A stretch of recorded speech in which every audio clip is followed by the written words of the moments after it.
বিসমিল্লাহির রহমানির রহিম। আসসালামু আলাইকুম বন্ধুরা। এক সময় এক স্বার্থপর লোক ছিল। সে সবসময় অন্যের সম্পদে ভাগ বসানোর সুযোগ খুঁজত, কিন্তু নিজের সম্পদের এক আনাও কারো সাথে ভাগ করত না, না বন্ধুদের না গরিবদের। একদিন সেই লোকটি রাস্তায় ৩০টি স্বর্ণমুদ্রা হারিয়ে ফেলল। তার এক বন্ধু ছিল, খুব দয়ালু মানুষ। ঘটনাক্রমে বন্ধুটির মেয়েই রাস্তায় সেই ৩০টি স্বর্ণমুদ্রা কুড়িয়ে পায়। মেয়েটি বাড়ি ফিরে সব বললে তার বাবা বুঝে গেল এগুলো নিশ্চয়ই তার বন্ধুর হারানো মুদ্রা। তিনি নিজে গিয়ে মুদ্রাগুলো ফিরিয়ে দিতে চাইলেন, কিন্তু স্বার্থপর লোকটি লোভে অন্ধ হয়ে পড়ল। আমার তো ৪০টি স্বর্ণমুদ্রা ছিল, তোমার মেয়ে নিশ্চয়ই ১০টি চুরি করেছে, আমাকে ৪০টাই দিতে হবে। এই অন্যায় কথা শুনে দয়ালু লোকটি রেগে গেল এবং মুদ্রাগুলো রেখেই ফিরে এলো।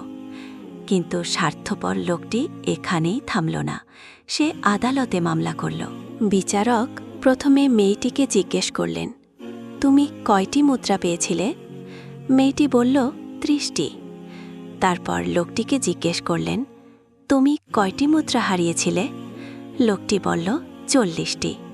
বিচারক শান্তভাবে রায় দিলেন, যেহেতু তুমি ৪০টি হারিয়েছ আর মেয়েটি পেয়েছে ৩০টি, তাই এই মুদ্রাগুলো তোমার হতে পারে না। তিনি মেয়েটিকে মুদ্রা নিয়ে যেতে বললেন এবং ঘোষণা দিলেন, যে কেউ যদি ৩০টি মুদ্রা হারানোর প্রমাণ দেয় তাকেই এগুলো দেওয়া হবে। মোরাল অফ দ্য স্টোরি হলো, এই গল্প আমাদের শেখায় লোভ মানুষকে অন্ধ করে দেয় আর মিথ্যা মানুষকে তার অধিকার থেকেও বঞ্চিত করে। যে মানুষ অল্পে সন্তুষ্ট থাকে আল্লাহ তাকে অনেক দেন, আর যে লোভ করে সে নিজের পাওনাটুকুও হারায়। বন্ধুরা, আজ এ পর্যন্তই। দেখা হবে আবার কোনো ভিডিও নিয়ে।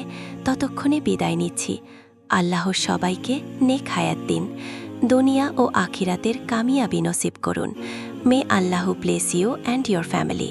আল্লাহ হাফেজ, ফি আমানিল্লাহ।